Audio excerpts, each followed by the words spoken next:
అందరికీ నమస్కారం అండి. ఈ నెల 3వ తారీఖున డిఐపిఆర్ఓ గారు మాకు ఒక ఫిర్యాదు చేయడం జరిగింది.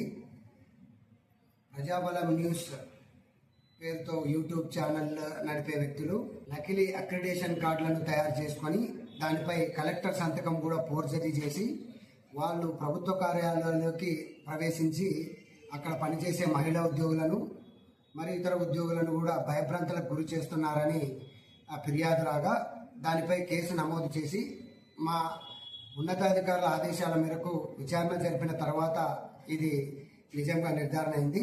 అందులో భాగంగా ఈరోజు ఆ కార్డులను తయారు చేసుకున్న ఎం దేవరాజు, పూడేరు మండలానికి చెందిన దేవరాజును అరెస్ట్ చేసి రిమాండ్కి తరలించడం అయింది.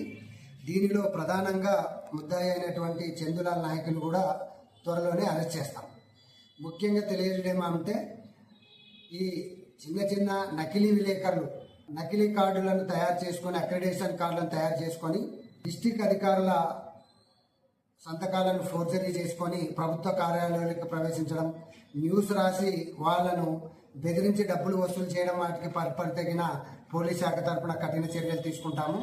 దీనివలన నిజమైన విలేకరులకు, సంఘం కొరకు, సమాజం కొరకు పనిచేసే విలేకరులకు కూడా దీనివల్ల చెడ్డ పేరు వస్తుంది.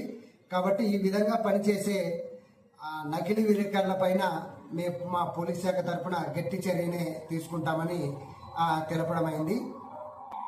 విలేకరుల పేరు చెప్పుకొని ప్రభుత్వ కార్యాలయాల్లోకి వచ్చి కానీ పాఠశాలల దగ్గరకు వచ్చి కానీ బెదిరిస్తే వారు పోలీసులకు ధైర్యంగా ఫిర్యాదు చేయవచ్చు.